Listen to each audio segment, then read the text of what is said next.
Hi everyone, welcome to the Netra Manu vlog. ಯಾರ ನನ್ನ ಚಾನಲ್ನ ಸಬ್ಸ್ಕ್ರೈಬ್ ಮಾಡಿಲ್ಲ, ಪ್ಲೀಸ್ ಸಬ್ಸ್ಕ್ರೈಬ್ ಮಾಡಿ, ಲೈಕ್ ಮಾಡಿ, ಶೇರ್ ಮಾಡೋದನ್ನು ಮಾತ್ರ ಮರಿಬೇಡಿ. ನನಗೆ ಉಪನಯನ ಇದೆ, ಈ ಥರ ಲಂಚ್ ಮಾಡಿಕೊಡ್ತೀರಾ? ಹೋಳಿಗೆ, ವಾಂಗಿಬಾತು, ಹಾಗೆ ಬೀನ್ಸ್ ಪಲ್ಯ ಮತ್ತು ಶಾವಿಗೆ ಪಾಯಸ, ಹಾಗೆ ಹೋಳಿಗೆ ಬೇಳೆ ಸಾರು, ಕೋಸಂಬರಿ ಎಲ್ಲ ಆರ್ಡರ್ಸ್ ಇತ್ತು. ಮತ್ತು ಹಪ್ಪಳ ಮತ್ತು ಬಜ್ಜಿ ಬೋಂಡ ಕೂಡ ನನಗೆ ಆರ್ಡರ್ಸ್ ಇತ್ತು.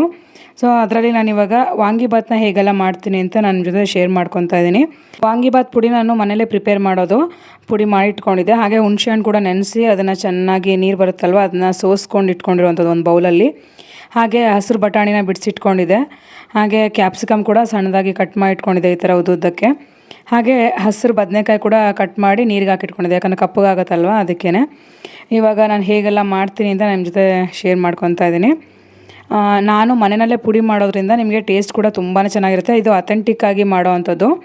ನೋಡಿ, ಇವಾಗ ಫಾರ್ಚೂನ್ ಸನ್ಫ್ಲವರ್ ಆಯಿಲ್ನ ಹಾಕ್ಕೊತಾ ಇದ್ದೀನಿ. ನಮ್ಮ ಮನೇಲಿ ಇದೇ ಎಣ್ಣೆನೇ ಯೂಸ್ ಮಾಡೋದು. ಇವಾಗ ಈ ಎಣ್ಣೆ ಕಾದ ನಂತರ ಕಡಲೆ ಬೀಜನ ಹಾಕ್ಕೊಂಡು ಫ್ರೈ ಮಾಡ್ಕೊತಾ ಇದ್ದೀನಿ. ನೋಡಿ, ಕಡಲೆ ಬೀಜ ಹಾಕೋದನ್ನು ತೋರಿಸೋದನ್ನು ಕ್ಯಾಪ್ಚರ್ ಮಾಡ್ಕೊಳ್ಳೋದನ್ನು ಮಿಸ್ ಮಾಡ್ಕೊಂಡಿದ್ದೀನಿ. ಅಂದರೆ ಕಡಲೆ ಬೀಜ ನಾನು ಕ್ವಾಂಟಿಟಿ ಎಷ್ಟು ಜನರಿಗೆ ಮಾಡ್ತಾಯಿದ್ದೀನಿ ಅದ್ರ ಮೇಲೆ ಡಿಪೆಂಡು. ಆ್ಯಕ್ಚುಲಿ 30 ಮೆಂಬರ್ಸ್ಗೆ ಮಾಡಿ ಅಂತ ಹೇಳಿದರು, ಅದಕ್ಕೆ 30 ಮೆಂಬರ್ಸ್ಗೆ ಅಂತಲೇ ಮಾಡ್ತಾಯಿದ್ದೆ. ಕಡಲೆ ಬೀಜ ಫ್ರೈ ಆಗಿದೆ, ಇದನ್ನ ಇವಾಗ ಎತ್ತಿಟ್ಕೊತಾ ಇದ್ದೀನಿ. ಇಷ್ಟು ಫ್ರೈ ಆದರೆ ಸಾಕು. ಆ್ಯಕ್ಚುಲಿ ಕರೆಂಟ್ ಇರಲಿಲ್ಲ, ಪವರ್ ಕಟ್ ಆಗೋಗಿತ್ತು. ಸೊ ಅದಕ್ಕೆ ಇವಾಗ ಕರೆಂಟಿಂದ ಫಸ್ಟ್ ಮಾಡ್ಕೊಳ್ಳೋಕ್ಕಿಂತ ಫಸ್ಟು ಏನು ಈ ಥರ ವಾಂಗಿಬಾತು ಇದರೆಲ್ಲ ಮಾಡ್ಕೊಬಿಡೋಣ ಅಂತ ಅಂದ್ಬಿಟ್ಟು, ಮಿಕ್ಸಿ ಇಲ್ಲದೆ ಇರೋವಂಥದ್ದನ್ನೆಲ್ಲ ನಾನು ಫಸ್ಟ್ ಮಾಡ್ಕೊಬಿಡೋಣ ಅಂತ ಅದಕ್ಕೆ ವಾಂಗಿಬಾತನ್ನ ಪ್ರಿಪೇರ್ ಮಾಡ್ಕೊತಾ ಇದ್ದೆ. ಇವಾಗ ಕಾದಿರೋ ಎಣ್ಣೆಗೆ ಕಡಲೆಬೇಳೆನ ಹಾಕ್ಕೊತಾ ಇದ್ದೀನಿ. ಈ ಥರ ಕಡಲೆಬೇಳೆನ ಸ್ವಲ್ಪ ಫ್ರೈ ಮಾಡ್ಕೊತಾ, ಹಾಗೆ ಇದಕ್ಕೆ ನಾನಿವಾಗ ಉದ್ದಿನಬೇಳೆ ಕೂಡ ಇದಕ್ಕೆ ಹಾಕ್ಕೊತೀನಿ. ನಾನೆಲ್ಲ ಸಪ್ರೇಟಾಗಿ ಫ್ರೈ ಮಾಡಿ ಎತ್ತಿಟ್ಕೊತೀನಿ, ಯಾಕಂದರೆ ಮೆತ್ತಗಾಗ್ಬಿಡುತ್ತೆ. ಅದಕ್ಕೇ ನಾನು ಎಲ್ಲ ಒಗ್ಗರಣೆ ಜೊತೆಗೆ ಸೇರಿಸಲ್ಲ. ಈ ಥರ ತುಂಬ ದೊಡ್ಡ ದೊಡ್ಡ ಆರ್ಡ್ರ್ ಇದ್ದಾಗ ಈ ಥರ ಕ್ರಿಸ್ಪಿಯಾಗಿ ಬರಬೇಕು ಅಂದರೆ ನಿಮಗೆ ನೆಂದೋಗ್ಬಿಟ್ರೆ ಅದು ಮೆತ್ತಗೆ ಅನಿಸುತ್ತೆ. ಅದಕ್ಕೆ ನಾನು ಈ ಥರ ಸಪ್ರೇಟಾಗಿ ಕಾಳುಗಳನ್ನೆಲ್ಲ ಸಪ್ರೇಟಾಗಿ ಈ ಥರ ಕರೆದು ಒಂದು ಬಾಕ್ಸಿಗೆ ಹಾಕಿ ಇಟ್ಕೊಂಡಿರ್ತೀನಿ. ಅದಾದ ನಂತರ ಗೊಜ್ಜನ್ನ ಸಪ್ರೇಟಾಗಿ ಮಾಡ್ಕೊತೀನಿ. ಅದಕ್ಕೇ ಇವಾಗ ನೋಡಿ, ಒಂದು ಹಿಡಿ ಆಗೋಷ್ಟು ಕರಿಬೇವನ್ನ ಹಾಕ್ಕೊಂಡು ಚೆನ್ನಾಗಿ ಈ ಥರ ಫ್ರೈ ಮಾಡಿಕೊಂಡು ನಾನು ಇದನ್ನೆಲ್ಲ ಇವಾಗ ಫ್ರೈ ಆದ ನಂತರ ನೋಡಿ ಇಷ್ಟು ಕಲರ್ ಬಂದರೆ ಸಾಕು. ಇದನ್ನು ಇವಾಗ ಎತ್ತಿಟ್ಕೊತಾ ಇದ್ದೀನಿ ಒಂದು ಬಾಕ್ಸ್ಗೆ. ನೀವು ನೋಡಿರ್ತೀರ ಈ ಸ್ಟ್ರೀಟ್ ಕಡೆ ಎಲ್ಲ, ಅಂದರೆ ಈ ರೋಡ್ ಸೈಡಲ್ಲಿ ಅಥವಾ ಸ್ಟ್ರೀಟ್ ಇದರಲ್ಲಿ ಚಿತ್ರಾನ್ನ ಮಾಡೋದು ಹೀಗೇ. ಅಂದರೆ ಈ ಥರ ಕಡಲೆ ಬೀಜ ಮತ್ತು ಇದನ್ನು ಸಪ್ರೇಟಾಗಿ ಕರೆದು ಎತ್ತಿಟ್ಕೊಂಡಿರ್ತಾರೆ. ಆಮೇಲೆ ಸಪ್ರೇಟಾಗಿ ಈ ಥರ ಗೊಜ್ಜು ಮಾಡಿಕೊಂಡು ಕಲಿಸ್ತಾರೆ. ತುಂಬ ಟೇಸ್ಟಿಯಾಗಿರುತ್ತೆ. ಬಟ್ ಸ್ವಲ್ಪ ಹೈಜಿನಿಕ್ ಆಗಿರಬೇಕು ಅಂದರೆ ಮನೇಲೇ ನೀವು ಈ ಥರ ಮಾಡ್ಕೊಂಡು ತಿನ್ನೋದ್ರಿಂದ ತುಂಬ ಚೆನ್ನಾಗಿರುತ್ತೆ. ಇವಾಗ ನಾನು ಕಾದಿರೋ ಎಣ್ಣೆಗೆ ಸಾಸಿವೆನ ಹಾಕ್ಕೊಂಡಿದ್ದೀನಿ, ಹಾಗೆ ಹಸಿ ಬಟಾಣಿನ ಹಾಕ್ಕೊಂಡಿದ್ದೀನಿ. ನೋಡಿ, ಇವಾಗ ಇದು ಫ್ರೈ ಆಗಿ ಸ್ವಲ್ಪ ಸಿಡಿಲಿಕ್ಕೆ ಶುರುವಾಗುತ್ತಲ್ವ, ಆಗ ನಾನು ಕಟ್ ಮಾಡಿ ಇಟ್ಕೊಂಡಿರುವಂಥ ಬದನೆಕಾಯಿನ ಹಾಕ್ಕೊತಾ ಇದ್ದೀನಿ. ನೀರು ಸಪ್ರೇಟ್ ಮಾಡಿ ಇಟ್ಕೊಂಡಿದ್ದೆ ಬದನೆಕಾಯಿನ. ಹಾಗೆ ಇವಾಗ ಕ್ಯಾಪ್ಸಿಕಮ್ ಕೂಡ ಕಟ್ ಮಾಡಿ ಇಟ್ಕೊಂಡಿರೋದನ್ನ ಹಾಕಿ ಚೆನ್ನಾಗಿ ಫ್ರೈ ಮಾಡ್ಕೋಬೇಕು. ಅದು ಫುಲ್ಲು ಬಾಡಬೇಕು, ಮೆತ್ತಗಂದರೆ ತುಂಬ ಮೆತ್ತಗಾಗಬಾರ್ದು, ಸ್ವಲ್ಪ ಕ್ರಿಸ್ಪಿಯಾಗಿ ಆ ಎಣ್ಣೆಯಲ್ಲಿ ಕ್ರಿಸ್ಪಿಯಾಗಿ ಬರಬೇಕು. ಅಂದರೆ ಕ್ಯಾಪ್ಸಿಕಮ್ ಆಗಲಿ ಅಥವಾ ಇದು ಬದನೆಕಾಯಿ ಆಗಲಿ ನಿಮಗೆ ಸ್ವಲ್ಪ ಕ್ರಿಸ್ಪಿಯಾಗಿದ್ರೇ ಟೇಸ್ಟು. ಇಲ್ಲಾಂದರೆ ಮೆತ್ತಗಾದರೆ ತುಂಬ ಪಿಚಿ ಆಗೋಗುತ್ತೆ, ಅಂದರೆ ಮೆತ್ತಗಾಗೋಗುತ್ತೆ ಗೊಜ್ಜೆಲ್ಲ. ಅದಕ್ಕೇ ನೋಡಿ, ಈ ಥರ ಕ್ಯಾಪ್ಸಿಕಮ್ ಸೇರಿಸೋದ್ರಿಂದ ನಿಮಗೆ ಟೇಸ್ಟ್ ಕೂಡ ತುಂಬ ಚೆನ್ನಾಗಿರುತ್ತೆ. ಆಮೇಲೆ ಘಮ ಕೂಡ ತುಂಬ ಚೆನ್ನಾಗಿರುತ್ತೆ. ಇದು ಅಥೆಂಟಿಕ್ಕಾಗಿ ಮಾಡ್ತಿರೋದ್ರಿಂದ ತುಂಬಾ ಟೇಸ್ಟಿಯಾಗಿರುತ್ತೆ. ಅಂದರೆ ಒಬ್ಬೊಬ್ಬರು ಒಂದೊಂದು ಥರ ಕೇಳ್ತಾರೆ. ನಾನು ದಮ್ ಕಟ್ಟಿ ಕೂಡ ಮಾಡ್ತೀನಿ, ಅದು ತುಂಬ ಚೆನ್ನಾಗಿರುತ್ತೆ. ಅಂದರೆ ಇವಾಗ ಪಲಾವ್ ಥರ ಮಾಡ್ತೀನಿ, ಅದು ಕೂಡ ತುಂಬ ಜನ ಡಿಮ್ಯಾಂಡ್ ಮಾಡ್ತಾರೆ. ಆ್ಯಂಡ್ ಇದು ತುಂಬ ಜನ ಇಷ್ಟಪಡೋವಂಥದ್ದು ನನ್ನ ರೆಸಿಪೀಲಿ. ಹಾಗೆ ನೋಡಿ, ಇವಾಗ ಸಾಲ್ಟ್ನ ಹಾಕ್ಕೊತಾ ಇದ್ದೀನಿ. ಈ ಬದನೆಕಾಯಿಗೆ ಕ್ಯಾಪ್ಸಿಕಮ್ಗೆ ಸಾಲ್ಟ್ ಹಾಕೋದ್ರಿಂದ ನಿಮಗೆ ಅದೆಲ್ಲ ನಿಮಗೆ ಉಪ್ಪು ಹಿಡಿದು ತುಂಬ ಟೇಸ್ಟಿಯಾಗಿ ಬರುತ್ತೆ ಅಂತ. ನೋಡಿ, ಈ ಥರ ಅದಕ್ಕೆ ಎಷ್ಟು ಬೇಕೋ ಅಷ್ಟು ಉಪ್ಪನ್ನ ಹಾಕ್ಕೊತಾ ಇದ್ದೀನಿ. ತುಂಬ ಉಪ್ಪು ಹಾಕ್ಬಿಟ್ರೆ ನಿಮಗೆ ಅದೆಲ್ಲ ಉಪ್ಪಾಗೋಗುತ್ತೆ. ಅದಕ್ಕೆ ಎಷ್ಟು ಬೇಕೋ ಅಷ್ಟೇ ಉಪ್ಪು ಹಾಕ್ಕೊತಾ ಇದ್ದೀನಿ. ಹಾಗೆ ಹುಣಸೆ ಹಣ್ಣನ್ನು ಹಿಂಡಿ ನಾನು ಸೋಸಿಟ್ಕೊಂಡಿದ್ದೆ ಅಂತ ಹೇಳಿದ್ನಲ್ವ, ಅದನ್ನು ಇವಾಗ ಹಾಕ್ಕೊತಾ ಇದ್ದೀನಿ. ಹಾಗೆ ಇದಕ್ಕೆ ಇವಾಗ ಸ್ವಲ್ಪ ಅರಿಶಿನ ಪುಡಿನ ಹಾಕ್ಕೊತಾ ಇದ್ದೀನಿ, ಕಲ್ಲರ್ಗೆ ತುಂಬ ಚೆನ್ನಾಗಿರುತ್ತೆ. ಹಾಗೆ ಅಚ್ಕಾರದ ಪುಡಿನ ಕೂಡ ಹಾಕ್ಕೊತಾ ಇದ್ದೀನಿ ಸ್ವಲ್ಪ. ಅಂದರೆ ನಾನು ಪುಡಿಯಲ್ಲೂ ಹಾಕ್ಕೊಂಡಿರ್ತೀನಿ, ನಾನು ಮನೆಯಲ್ಲೇ ಪೌಡ್ರ್ ಮಾಡ್ಕೊತೀನಿ ಅಂತ ಹೇಳಿದ್ನಲ್ವ, ಅದಕ್ಕೂ ಹಾಕಿರ್ತೀನಿ. ಬಟ್ ಸ್ಪೈಸಿ ಸ್ವಲ್ಪ ಜಾಸ್ತಿ ಬೇಕು ಅಂದಾಗ ಈ ಥರ ಮೇಲೆ ಅಚ್ಕಾರದ ಪುಡಿ 1 ಅಥವಾ 2 ಸ್ಪೂನ್ ಹಾಕ್ಕೊಂಡ್ರೆ ಸಾಕು. ಆವಾಗ ನಿಮಗೆ ಚೆನ್ನಾಗಿ ಕಲರ್ ಕೂಡ ಚೆನ್ನಾಗಿ ಕೊಡುತ್ತೆ. ಅದಕ್ಕೇ ನಾನು ಮೆಣಸಿನ್ಕಾಯಿ ಎಲ್ಲ ಹಾಕಿ ಪುಡಿ ಮಾಡಿ ಇಟ್ಕೊಂಡಿರ್ತೀನಿ ವಾಂಗಿಬಾತ್ಗೆ. ಅಂದರೆ ವಾಂಗಿಬಾತ್ ಪುಡಿ ನಾನು ಮನೆಯಲ್ಲೇ ಪ್ರಿಪೇರ್ ಮಾಡೋದ್ರಿಂದ. ವಾಂಗಿಬಾತ್ ಪುಡಿ ರೆಸಿಪಿ ಏನಾದರೂ ಬೇಕು ಅಂದರೆ ಕಮೆಂಟ್ ಮಾಡಿ. ಹಾಗೆ ನೋಡಿ, ಮನೆಯಲ್ಲಿ ಮಾಡಿಟ್ಕೊಂಡಿರೋಂಥ ವಾಂಗಿಬಾತ್ ಪುಡಿನ ಹಾಕ್ಕೊತಾ ಇದ್ದೀನಿ. ನಾನು ತುಂಬ ಮಾಡಿಟ್ಕೊಳ್ಳಲ್ಲ, ಒಂದು ಬಾಕ್ಸ್ ಮಾಡಿಟ್ಕೊಂಡಿರ್ತೀನಿ. ಸೊ ಆಗ ಅದು ಕಚ್ಚಾದ ತಕ್ಷಣ ಮತ್ತೆ ಮಾಡ್ತೀನಿ ಖಾಲಿ ಆದ ತಕ್ಷಣ. ಅಂದರೆ ತುಂಬ ಮಾಡಿಟ್ಕೊಂಡ್ರೆ ನಿಮಗೆ ಆ ಘಮನೂ ಬರಲ್ಲ, ಅದಕ್ಕೇ ಅಂದರೆ ಆ ಸ್ಮೆಲ್ ಅಷ್ಟು ಚೆನ್ನಾಗಿ ಅನಿಸಲ್ಲ. ಒಂದು ಅಟ್ಲೀಸ್ಟ್ 1 ಮಂತ್ ತನಕ ಬಂದರೆ ಸಾಕು ಅಷ್ಟೇ. ನೋಡಿ ಇದು ಚೆನ್ನಾಗಿ ಮಿಕ್ಸ್ ಮಾಡ್ಕೋಬೇಕು ಈ ಥರ. ನಾನು ಇದನ್ನೇ ಹೇಳಿದ್ದು, ಗೊಜ್ಜೆ ಸಪ್ರೇಟು ಮತ್ತು ಕಡಲೆಬೇಳೆ, ಉದ್ದಿನಬೇಳೆ ಮತ್ತು ಕಡಲೆ ಬೀಜ ಎಲ್ಲ ಕರೆದಿಟ್ಕೊಂಡಲ್ಲ ಅದೇ ಸಪ್ರೇಟ್ ಆಗಿದ್ದರೆ ನಿಮಗೆ ಆ ಕಡಲೆಕಾಳೆಲ್ಲ ನಿಮಗೆ ಮೆತ್ತಗಾಗಲ್ಲ ಅಂತ. ನೋಡಿ ಈ ಥರ ಸಪ್ರೇಟಾಗಿದ್ದರೆ ಇದ್ರ ಜೊತೆ ಸೇರ್ಕೊಬಿಟ್ಟಿದ್ರೆ ಫುಲ್ ಮೆತ್ತಗಾಗಿ ಹೋಗಿರೋದು. ಅದಕ್ಕೇ ನೋಡಿ ಈ ಥರ ಚೆನ್ನಾಗಿ ಮಿಕ್ಸ್ ಮಾಡಿಕೊಂಡು ಇದಕ್ಕೆ ಇವಾಗ ಮೇಲೆ ಸ್ವಲ್ಪ ಕೊಬ್ಬರಿ ತುರಿನ ಉದುರಿಸ್ಕೊತಾ ಇದ್ದೀನಿ. ಕೊಬ್ಬರಿ ನಾನು ಪುಡಿ ಮಾಡಲಿಕ್ಕೂ ಹಾಕ್ಕೊಂಡಿರ್ತೀನಿ, ಸೊ ಇಲ್ಲೂ ಸ್ವಲ್ಪ ಹಾಕ್ಕೊತಾ ಇದ್ದೀನಿ. ಹಾಗೆ ಬೆಲ್ಲ, ಈ ಬೆಲ್ಲ ಹಾಕೋದ್ರಿಂದ ನಿಮಗೆ ತುಂಬ ಟೇಸ್ಟ್ ಚೆನ್ನಾಗಿ ಕೊಡೋದು. ಒಂದು ನಿಂಬೆಹಣ್ಣಿನ ಗಾತ್ರಕ್ಕಿಂತ ಸ್ವಲ್ಪ ದೊಡ್ಡದಾಗಿರೋ ಅಂಥದ್ದನ್ನೇ ನಾನು ಹಾಕ್ಕೊತಾ ಇದ್ದೀನಿ, ಅಂದರೆ ಬೆಲ್ಲನ. ಅದು ಸ್ವಲ್ಪ ಸ್ವೀಟಾಗಿ ಮತ್ತು ಹುಳಿಯಾಗಿ ಖಾರವಾಗಿ ಇದ್ರೇ ನಿಮಗೆ ಚೆನ್ನಾಗಿ ಟೇಸ್ಟ್ ಕೊಡೋದು ವಾಂಗಿಬಾತು. ನಿಮಗಿಲ್ಲ ಅಂದರೆ ಅಷ್ಟು ಟೇಸ್ಟ್ ಚೆನ್ನಾಗಿ ಅನಿಸಲ್ಲ. ಅದಕ್ಕೇ ನೋಡಿ ಈ ಥರ ಚೆನ್ನಾಗಿ ಮಿಕ್ಸ್ ಮಾಡಿಕೊಂಡು ಆ ಬೆಲ್ಲ ಫುಲ್ಲು ಕರಗಬೇಕಲ್ವ, ಚೆನ್ನಾಗಿ ಬಿಸಿ ಮಾಡಿದ್ರೆ ಬೆಲ್ಲ ಕರಗುತ್ತೆ. ಈ ಗೊಜ್ಜು ಕೂಡ ರೆಡಿಯಾಗಿದೆ. ಇವಾಗ ಅನ್ನನ ಮಾಡಿಕೊಂಡು ನೋಡಿ ಈ ಗೊಜ್ಜನ್ನ ಹಾಕ್ಕೊತಾ ಇದ್ದೀನಿ. ಈ ಗೊಜ್ಜು ಹಾಕ್ಕೊಂಡು ಸ್ವಲ್ಪ ಮಿಕ್ಸ್ ಮಾಡ್ಕೋಬೇಕು. ನೋಡಿ ಈ ಥರ ಮಿಕ್ಸ್ ಮಾಡಿಕೊಂಡು ನಾವು ಚಿತ್ರಾನ್ನ ಎಲ್ಲ ಹೇಗೆ ಕಲಿಸ್ತೀವೋ ಅದೇ ಥರನೇ ಸೇಮು ಈ ಥರ ಅಥೆಂಟಿಕ್ಕಾಗಿ ಬರೋದು ಇದೇ ಥರನೇ. ನಿಮಗೆ ತುಂಬ ಚೆನ್ನಾಗಿರುತ್ತೆ, ಇದು ಸಖತ್ ಟೇಸ್ಟಿಯಾಗಿರುತ್ತೆ. ನೋಡಿ ಇವಾಗ ಕಲಿಸ್ಕೊಂಡು ನಾನು ಒಂದು ಪಾತ್ರೆಗೆ, ಅಂದರೆ ಒಂದು ಬೇಸನ್ಗೆ ಶಿಫ್ಟ್ ಮಾಡಿಕೊಂಡೆ.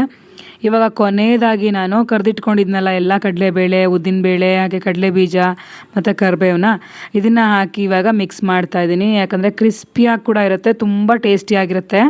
ನೀವು ಈ ಥರ ಸಪ್ರೇಟಾಗಿ ಮಾಡಿ ನೋಡಿ, ತುಂಬ ಚೆನ್ನಾಗಿರುತ್ತೆ. ಚಿತ್ರಾನ್ನ ಗೊಜ್ಜು ಕೂಡ ನೀವು ಇದೇ ಥರ ಮಾಡಿಟ್ಕೊಂಡ್ರೆ ನಿಮಗೆ ತುಂಬಾ ಟೇಸ್ಟಿಯಾಗಿರುತ್ತೆ. ನೋಡಿ ವಾಂಗಿಬಾತ್ ಕೂಡ ರೆಡಿಯಾಗಿದೆ. ಹಾಗೆ ಇವಾಗ ನಾನು ಹೋಳಿಗೆ ಬೇಳೆ ಸಾರು ಹೇಗೆಲ್ಲ ಮಾಡ್ತೀನಿ ಅಂತ ತೋರಿಸ್ತಾ ಇದ್ದೀನಿ. ಹೋಳಿಗೆ ಬೇಳೆ ಸಾರಿಗೆ ಏನೇನು ಬೇಕಾಗುತ್ತೆ ಅಂತ ಎಲ್ಲ ಎತ್ತಿಟ್ಕೊಂಡಿದ್ದೀನಿ. ನೋಡಿ ಈ ಥರ ಈರುಳ್ಳಿ ಎಲ್ಲ ಕಟ್ ಮಾಡಿ ಇಟ್ಕೊಂಡಿದ್ದೀನಿ. ಹಾಗೆ ಅದೆಲ್ಲ ಹೇಗೆ ಮಾಡ್ತೀನಿ ಅಂತ ನಿಮಗೆ ತೋರಿಸ್ಕೊಡ್ತೀನಿ. ನಿಮಗೆ ನೋಡಿದ್ರೆ ಗೊತ್ತಾಗುತ್ತಲ್ವ ಏನೇನು ಜೋಡಿಸಿಟ್ಕೊಂಡಿದ್ದೀನಿ ಅಂತ. ನಾನು ಇವಾಗ ಮಾಡೋವಾಗಲೇ ಹೇಳ್ತೀನಿ, ಯಾಕಂದರೆ ಕನ್ಫ್ಯೂಸ್ ಆಗಬಾರ್ದು, 2 ಸಲ ಹೇಳಿದ್ರೆ ನಿಮಗೆ ಅಂತ ಅಷ್ಟೇ. ಇವಾಗ ನಾನು ನೋಡಿ ಇವಾಗ ಫ್ರೈ ಮಾಡ್ಕೊಳ್ಳೋದಕ್ಕೆ ಹೋಳಿಗೆ ಬೇಳೆ ಸಾರಿಗೆ ತುಂಬ ಜನ ಹೋಳಿಗೆ ಬೇಳೆ ಸಾರು ರೆಸಿಪೀಸ್ನ ನನ್ನ ಫ್ರೆಂಡ್ಸ್ ಎಲ್ಲ ಕೇಳ್ತಾಯಿದ್ರು. ಸೊ ಅದಕ್ಕೋಸ್ಕರ ನಾನು ಶೇರ್ ಮಾಡ್ಕೊತಾ ಇದ್ದೀನಿ.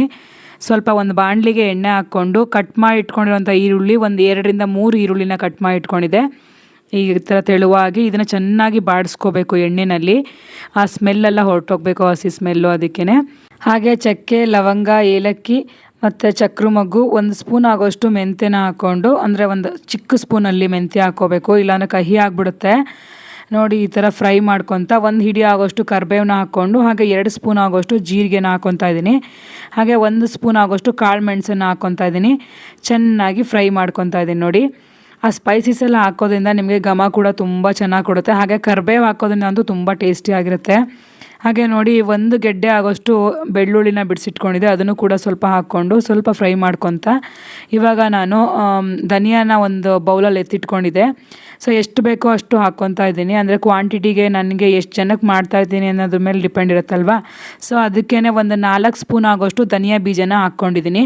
ಚೆನ್ನಾಗಿ ಮಿಕ್ಸ್ ಮಾಡಿ ಹಾಗೆ 1 ಸ್ಪೂನ್ ಆಗೋಷ್ಟು ಗಸಗಸೆನ ಹಾಕ್ಕೊತಾ ಇದ್ದೀನಿ.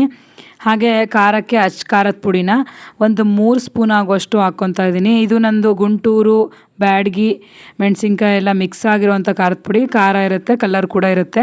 ಹಾಗೆ ಒಂದು ಅರ್ಧ ಇಂಚ್ ಆಗುವಷ್ಟು ಶುಂಠಿನ ಹಾಕ್ಕೊಂಡಿದ್ದೀನಿ. ನೋಡಿದ್ರಲ್ವ ಚಿಕ್ಕದಾಗಿ ಇರುವಂಥ ಪೀಸಸ್ನ, ಶುಂಠಿ ಪೀಸ್ನ ಹಾಕ್ಕೊಂಡು ಸ್ವಲ್ಪ ಫ್ರೈ ಮಾಡಿಕೊಂಡು, ಹಾಗೆ ಒಣ ಕೊಬ್ಬರಿನ ಹಾಕ್ಕೊಂಡು ಸ್ವಲ್ಪ ಇದನ್ನು ಮಿಕ್ಸ್ ಮಾಡ್ಕೊತಾ ಇದ್ದೀನಿ. ಕೊಬ್ಬರಿ ಹಾಕೋದ್ರಿಂದ ನಿಮಗೆ ಟೇಸ್ಟ್ ತುಂಬ ಚೆನ್ನಾಗಿ ಕೊಡುತ್ತೆ ಸಾಂಬಾರು. 1 ಹಿಡಿ ಆಗೋಷ್ಟು ಒಣ ಕೊಬ್ಬರಿನ ಹಾಕ್ಕೊಂಡು, ಹಾಗೆ ಸ್ವಲ್ಪ 1-2 ಹಿಡಿ ಆಗೋಷ್ಟು ನಾನು ಕಾಯಿ ತುರಿನ ಹಾಕ್ಕೊತಾ ಇದ್ದೀನಿ. ಅಂದಾಜಿಗೆ ಗೊತ್ತಿರುತ್ತಲ್ವ ಎಷ್ಟು ಸಾಕಾಗ್ಬೋದು ಅಂತ, ಅಷ್ಟು ಹಾಕ್ಕೊಂಡ್ರೆ ಸಾಕು. ನೋಡಿ ಇದೆಲ್ಲ ಹಾಕ್ಕೊಂಡಾಗಿದೆ, ಇವಾಗ ಫ್ರೈ ಆಗಿದೆ. ಇದನ್ನು ಇವಾಗ ರುಬ್ಕೋಬೇಕು. ಇಷ್ಟು ಫ್ರೈ ಆದರೆ ಸಾಕು. ನನಗೆ ಆಲ್ರೆಡಿ ಗ್ಯಾಸ್ನ ಆಫ್ ಮಾಡಾಗಿದೆ, ಯಾಕಂದರೆ ಖಾರದ ಪುಡಿ ಹಾಕಿದಾಗ ಕಪ್ಪಗಾಗ್ಬಿಡುತ್ತೆ. ಅದಕ್ಕೇ ಆಲ್ರೆಡಿ ಫ್ಲೇಮ್ನ ನಾನು ಆಫ್ ಮಾಡಿದ್ದೆ. ನೋಡಿ ಇದು ಬೇಳೆ ಕಟ್ಟನ್ನು ಎತ್ತಿಟ್ಕೊಂಡಿದ್ದೆ. ಹೋಳಿಗೆ ಕೂಡ ಆರ್ಡರ್ ಮಾಡಿದ್ರಲ್ವ, ಸೊ ಅದರದ್ದೇ ಕಟ್ಟಿತ್ತು ಬೇಳೆದು, ಅದನ್ನು ಎತ್ತಿಟ್ಕೊಂಡಿದ್ದೆ. ಅದನ್ನ ಇವಾಗ ಸಾಂಬಾರು ಮಾಡೋ ಅಂಥ ಪಾತ್ರೆಗೆ ಹಾಕ್ತಾಯಿದ್ದೀನಿ. ಕರೆಂಟ್ ಕೂಡ ಬಂದಿತ್ತು, ಪವರ್ ಕಟ್ ಆಗಿತ್ತಲ್ವ, ಸೊ ಪವರ್ ಕೂಡ ಬಂದಿತ್ತು. ಹಾಗೆ ಮಸಾಲ ಕೂಡ ನಾನು ರುಬ್ಬಿಟ್ಕೊಂಡಿದ್ದೆ. ನೋಡಿ ಇದು ಕಟ್ಟನ್ನು ಹಾಕ್ಕೊತಾ ಇದ್ದೀನಿ ಒಂದು ಪಾತ್ರೆಗೆ. ಹಾಗೆ ನಾನು ಇದಕ್ಕೆ ಮಸಾಲ ರುಬ್ಬಿಟ್ಕೊಂಡಿರೋವಂಥದ್ದನ್ನ ಇದು ಫುಲ್ ಫೈನಾಗಿ ರುಬ್ಬಿಟ್ಕೊಂಡಿದ್ದೆ. ನಾನು ಮಸಾಲ ಎಲ್ಲ ಹೇಗೆ ಮಾಡ್ಕೊಂಡೆ ಅಂತ ತೋರಿಸಿದ್ನಲ್ವ, ಅದನ್ನೇ ಫುಲ್ ಫೈನಾಗಿ ಈ ಥರ ಪೇಸ್ಟ್ ಮಾಡಿ ಇಟ್ಕೊಂಡಿದ್ದೆ. ನೋಡಿ ಇವಾಗ ಮಿಕ್ಸ್ ಮಾಡ್ಕೊತಾ ಇದ್ದೀನಿ ಆ ಕಟ್ಟಿಗೆ. ಫುಲ್ ಎಲ್ಲ ಮಸಾಲನೂ ಹಾಕ್ಕೊತಾ ಇದ್ದೀನಿ. ಅಷ್ಟು ಮಸಾಲ ಬೇಕಾಗುತ್ತೆ. ಚೆನ್ನಾಗಿ ಮಿಕ್ಸ್ ಮಾಡ್ಕೊತ ಸ್ವಲ್ಪ ಎಷ್ಟು ಬೇಕೋ ಅಷ್ಟು ನೀರನ್ನು ಹಾಕ್ಕೊತೀನಿ. ನಾನು ಒಂದು 4-5 ಲೋಟ ಆಗೋಷ್ಟು ನೀರನ್ನ ಹಾಕ್ಕೊತಾ ಇದ್ದೀನಿ. ಯಾಕಂದರೆ ಇದು ದಪ್ಪ ಇದ್ದರೆ ನಿಮಗೆ ಟೇಸ್ಟ್ ಬರಲ್ಲ. ಕುದಿತಾ ಕುದಿತಾ ಇನ್ನೂ ದಪ್ಪ ಆಗುತ್ತೆ. ಅದಕ್ಕೇ ಒಂದು 2-3 ಲೋಟ ಆಗೋಷ್ಟು ಅಥವಾ 4 ಲೋಟ ಆಗೋಷ್ಟು ನೀರನ್ನ ಹಾಕ್ಕೊಂಡಿದ್ದೀನಿ ಈ ಲೋಟದಲ್ಲಿ. ಹಾಗೆ ಸ್ವಲ್ಪ ಹುಣಸೆ ಹುಳಿನ ನೆನೆಸಿಟ್ಕೊಂಡಿದ್ನಲ್ಲ, ಅದನ್ನು ನಾನು ಎತ್ತಿಟ್ಕೊಂಡಿದ್ದೆ. ಹುಣಸೆ ಹಣ್ಣಿನ ರಸನ ಅದನ್ನು ಕೂಡ ಹಾಕ್ಕೊಂಡು, ಹಾಗೆ ಜಾರು ತೊಳೆದಿರೋ ಅಂಥದ್ದು ನೀರನ್ನು ಕೂಡ ಹಾಕ್ಕೊತಾ ಇದ್ದೀನಿ. ನೋಡಿ, ಇಷ್ಟು ತೆಳುವಾದರೆ ಸಾಕು. ಹಾಗೆ ಇದನ್ನು ಇವಾಗ ಚೆನ್ನಾಗಿ ಗ್ಯಾಸಲ್ಲಿ ಕುದಿಯೋಕ್ಕಿಟ್ಟಿದ್ದೆ. ಇಷ್ಟು ಕುದಿ ಬಂದಮೇಲೆ ನಾನು ಇವಾಗ 1 ಉಂಡೆ ಆಗೋಷ್ಟು ಹೂರಣನ ಹಾಕ್ಕೊತಾ ಇದ್ದೀನಿ. ರುಬ್ಬಿಟ್ಕೊಂಡಿರುವಂಥ ಸಿಹಿ ಹೂರಣನ, ಅಂದರೆ ಹೋಳಿಗೆ ಮಾಡಿಟ್ಕೊಂಡಿರ್ತೀನಲ್ಲ ಹೂರಣ, ಅದನ್ನು ಇವಾಗ 1 ಉಂಡೆ ಆಗೋಷ್ಟು ಮಿಕ್ಸ್ ಮಾಡ್ತಾ ಇದ್ದೀನಿ. ಅದು ಕರಗದೇ ಇದ್ದರೆ ಅಂದ್ಬಿಟ್ಟು ನಾನು ಏನು ಮಾಡ್ತಾ ಇದ್ದೀನಿ, ಸ್ವಲ್ಪ ಆ ಸಾರನ್ನ ತೆಗೆದುಬಿಟ್ಟು ಆ ಸೌಟ್ಗೆ ಹಾಕಿ ಆ ಹೂರಣನ ಈ ಥರ ಮಿಕ್ಸ್ ಮಾಡಿ ಹಾಕ್ಕೊತಾ ಇದ್ದೀನಿ. ಆವಾಗ ಚೆನ್ನಾಗಿ ಕರಗಿ ಕೆಳಗಡೆ ಅಂದರೆ ಅಂಟ್ಕೊಳ್ಳಲ್ಲ ಅಂತ, ಕುತ್ಕೊಬಿಡುತ್ತೆ ಬಡ್ಡು ಥರ. ಅದಕ್ಕೇ ಆ ಥರ ಕುತ್ಕೋಬಾರ್ದು ಅಂದರೆ ಸ್ವಲ್ಪ ಮಿಕ್ಸ್ ಮಾಡಿ ಹಾಕೋದ್ರಿಂದ ನಿಮಗೆ ಚೆನ್ನಾಗಿ ಟೇಸ್ಟ್ ಕೂಡ ತುಂಬ ಚೆನ್ನಾಗಿ ಬರುತ್ತೆ ಈ ಹೂರಣ ಹಾಕೋದ್ರಿಂದ. ನೋಡಿ, ಇದು ಚೆನ್ನಾಗಿ ಕುದ್ದು ಇವಾಗ ಅದನ್ನು ಇಳಿಸಿಟ್ಕೊಂಡಿದ್ದೀನಿ ಪಾತ್ರೆನ. ಅದಕ್ಕೆ ಇವಾಗ ಬೆಳ್ಳುಳ್ಳಿ ಒಗ್ಗರಣೆನ ಕೊಟ್ಕೊತಾ ಇದ್ದೀನಿ. ಬೆಳ್ಳುಳ್ಳಿ ಒಗ್ಗರಣೆಗೆ ಒಂದು ಎಣ್ಣೆ ಕಾಯಿಸ್ಲಿಕ್ಕೆ ಇಟ್ಕೊಂಡು ಅದಕ್ಕೆ ಸ್ವಲ್ಪ ಸಾಸಿವೆ, ಹಾಗೆ ಬೆಳ್ಳುಳ್ಳಿ ಮತ್ತು ಕರಿಬೇವು ಹಾಕ್ಕೊಂಡು ಒಣಮೆಣ್ಸಿನ್ಕಾಯಿ ಹಾಕಿ ಒಗ್ಗರಣೆ ಕೊಟ್ಟರೆ ಆಗುತ್ತೆ. ತುಂಬಾ ಟೇಸ್ಟಿಯಾಗಿರುತ್ತೆ. ಒಗ್ಗರಣೆನೇ ನಿಮಗೆ ಚೆನ್ನಾಗಿ ಘಮ ಘಮ ಅನ್ನೋ ಹಾಗೆ ಮಾಡುತ್ತೆ. ತುಂಬ ಟೇಸ್ಟಿಯಾಗಿ ಕೂಡ ಅನಿಸುತ್ತೆ. ಹಾಗೆ ಪಾಯಸ ಕೂಡ ನನಗೆ ಆರ್ಡರ್ ಹೇಳಿದ್ರಲ್ವ, ಪಾಯಸ ಕೂಡ ಮಾಡ್ಕೊಂಡಿದ್ದೆ. ಹಾಗೆ ಹೋಳಿಗೆ ಕೂಡ ನೋಡಿ, ಬೇಳೆ ಹೋಳಿಗೆ ಒಂದು 30-35 ಆಗೋಷ್ಟು ಹೋಳಿಗೆ ಅಂದರೆ ಬೇಳೆ ಹೋಳಿಗೆನ ಕೊಡಿ ಅಂತ ಹೇಳಿದರು. ಸೊ ಅದನ್ನು ಕೂಡ ಬೇಳೆ ಹೋಳಿಗೆ ಕೂಡ ನಾನು ಮುಗಿಸ್ಕೊಂಡಿದ್ದೆ. ಹಾಗೆ ಹಪ್ಪಳ ಬೇಕು ಅಂತ ಹೇಳಿದರು. ಉದ್ದಿನ ಹಪ್ಪಳ ಕೂಡ ನಾನು ಈ ಥರ ಕರ್ಕೊತಾ ಇದ್ದೀನಿ. ನೋಡಿ, ಅವರು ಹಪ್ಪಳ ಬೇಕು ಮತ್ತು ಬಜ್ಜಿ ಬೇಕು, ಮೆಣಸಿನ್ಕಾಯಿ ಬಜ್ಜಿ ಅಂತ ಹೇಳಿದರು. ಮೆಣಸಿನ್ಕಾಯಿ ಬಜ್ಜಿ ಕೂಡ ಆರ್ಡರ್ ಬಂದಿತ್ತು ಅವ್ರದ್ದೇ ಎಲ್ಲದು ಫುಲ್ಲು. ಹಪ್ಪಳ ಕೂಡ ಎಲ್ಲ ಕರ್ಕೊಂಡಿದ್ದೆ. ಹಾಗೆ ಬಜ್ಜಿ ಕೂಡ ಮಾಡಬೇಕಿತ್ತಲ್ವ, ಮೆಣಸಿನ್ಕಾಯಿ ಬಜ್ಜಿ, ಅದಕ್ಕೆ ಕೂಡ ಪ್ರಿಪೇರ್ ಮಾಡ್ಕೊಂಡಿದ್ದೆ. ನೋಡಿ, ಈ ಥರ ಇವಾಗ ಬಜ್ಜಿನ ಬಿಡ್ತಾ ಇದ್ದೀನಿ. ಈ ಬಜ್ಜಿ ಮಾಡಲಿಕ್ಕೆ ನಾನು ಹಿಟ್ಟನ್ನು ಒಂದು 30 ಮಿನಿಟ್ಸ್ ಮುಂಚೆನೇ ಕಲಸಿಟ್ಕೊಂಡಿರ್ತೀನಿ. ಆವಾಗ ಚೆನ್ನಾಗಿ ಉಬ್ಬಿ ಬರುತ್ತೆ, ತುಂಬ ಟೇಸ್ಟಿಯಾಗಿರುತ್ತೆ. ಅದರ ರೆಸಿಪೀಸ್ ಬೇಕು ಅಂದರೆ ನೆಕ್ಸ್ಟ್ ನನಗೆ ಕಮೆಂಟ್ ಮಾಡಿ, ನಾನು ಹಾಕಲಿಕ್ಕೆ ಟ್ರೈ ಮಾಡ್ತೀನಿ. ಬಜ್ಜಿ ಬೋಂಡ ಯಾವ ಥರ ಮಾಡ್ತೀನಿ, ಹಿಟ್ಟೆಲ್ಲ ಯಾವ ಥರ ಮಿಕ್ಸ್ ಮಾಡ್ಕೊತೀನಿ ಅಂತ. ತುಂಬಾ ಚೆನ್ನಾಗಿ ಬಂದಿತ್ತು ಈ ಬಜ್ಜಿ ಅಂತೂ. ಸಖತ್ ಟೇಸ್ಟಿಯಾಗಿತ್ತು ಅಂತ ಕೂಡ ಹೇಳಿದ್ರು. ಹಾಗೆ ನನ್ನ ಹಸ್ಬೆಂಡ್ಗೂ ತುಂಬ ಇಷ್ಟ ಆಯಿತು. ಅವ್ರಿಗೆ ಕೂಡ ನಾನು ಟೇಸ್ಟಿಗೆ ಅಂತ ಕೊಟ್ಟಿದ್ದೆ. ಫಸ್ಟ್ ನಾವು ಏನೇ ಕಳಿಸ್ಬೇಕಾದ್ರೂ ನಾವು ಟೇಸ್ಟ್ ಮಾಡಿ ನೋಡಬೇಕಲ್ವ. ಸೊ ಅದಕ್ಕೆ ನನ್ನ ಹಸ್ಬೆಂಡ್ ಕೂಡ ಟೇಸ್ಟ್ ಮಾಡಿದರು, ತುಂಬ ಟೇಸ್ಟಿಯಾಗಿದೆ ಅಂತ ಹೇಳಿದರು. ಸೊ ನಾವು ಮನೆಗೂ ಕೂಡ ಮಾಡಿಟ್ಕೊಂಡಿದ್ವಿ. ತುಂಬ ಟೇಸ್ಟಿಯಾಗಿ ಬಂದಿತ್ತು ಬಜ್ಜಿ ಅಂತೂ. ನೋಡಿ, ರೆಡಿಯಾಗಿದೆ. ಕಲ್ಲರ್ ಕೂಡ ತುಂಬ ಚೆನ್ನಾಗಿ ಬಂದಿತ್ತು ನೋಡಿ, ಅಂದರೆ ಅಚ್ಕಾರದ ಪುಡಿ ಎಲ್ಲ ಹಾಕ್ತೀವಲ್ಲ, ಸೊ ಕಲ್ಲರ್ ಕೂಡ ತುಂಬಾ ಚೆನ್ನಾಗಿ ಬಂದಿತ್ತು ಈ ಬಜ್ಜಿ ಬೋಂಡದು. ನೋಡಿ, ತುಂಬಾ ಟೇಸ್ಟಿಯಾಗಿರುವಂತಹ ಮೆಣಸಿನ್ಕಾಯಿ ಬಜ್ಜಿ ಕೂಡ ರೆಡಿಯಾಗಿದೆ. ಹಾಗೆ ಅವರ ಆರ್ಡರ್ ಕೂಡ ಎಲ್ಲ ರೆಡಿಯಾಗಿತ್ತು. ನೋಡಿ, ನಾವೆಲ್ಲದು ಕೂಡ ಈ ಥರ ಬಾಕ್ಸಿಗೆ ಹೋಳಿಗೆ, ಹಾಗೆ ಕ್ಯಾಪ್ಸಿಕಮ್ ಮತ್ತು ಬದನೆಕಾಯಿ ಹಾಕಿ ವಾಂಗಿಬಾತು, ಹಾಗೆ ಬೀನ್ಸ್ ಹಾಕಿ ಪಲ್ಯ ಮಾಡಿದೆ, ಡ್ರೈ ಪಲ್ಯ, ಹಾಗೆ ಇದು ಪಾಯಸ, ಹಾಗೆ ಇದು ಹೋಳಿಗೆ ಬೇಳೆ ಸಾರು, ಕೋಸಂಬರಿ ಎಲ್ಲ ರೆಡಿಯಾಗಿತ್ತು. ತುಂಬಾ ಇಷ್ಟಪಟ್ಟರು ಕಸ್ಟಮರ್ಸ್ ಕೂಡ. ನೋಡಿ, ಇದು 30 ಮೆಂಬರ್ಸ್ಗೆ ನನಗೆ ಆರ್ಡರ್ ಬಂದಿದ್ದು. ನಾನು ಇದನ್ನು ಮಾಡಿ ಕೊಟ್ಟಿದ್ದೆ. ತುಂಬಾ ಇಷ್ಟಪಟ್ಟರು ಕಸ್ಟಮರ್ ಕೂಡ. ನಿಮಗೂ ಏನಾದರೂ ಬೇಕು ಅಂದರೆ ನೀವು ಕೂಡ ಆರ್ಡರ್ ಮಾಡ್ಕೋಬೋದು. ಡಿಸ್ಕ್ರಿಪ್ಷನ್ ಬಾಕ್ಸ್ ನನ್ನ ನಂಬರ್ನ ಹಾಕಿರ್ತೀನಿ, ಮಿಸ್ ಮಾಡ್ದೇ ಚೆಕ್ ಮಾಡಿ. ಹಾಗೆ ಇಲ್ಲಿಗೆ ಈ ವಿಡಿಯೋನ ಮುಗಿಸ್ತಾ ಇದ್ದೀನಿ. ಈ ವಿಡಿಯೋ ಇಷ್ಟ ಆಗಿದ್ರೆ ಪ್ಲೀಸ್ ಲೈಕ್ ಮಾಡಿ, ಶೇರ್ ಮಾಡಿ, ಸಬ್ಸ್ಕ್ರೈಬ್ ಮಾಡಿ. Thank you all.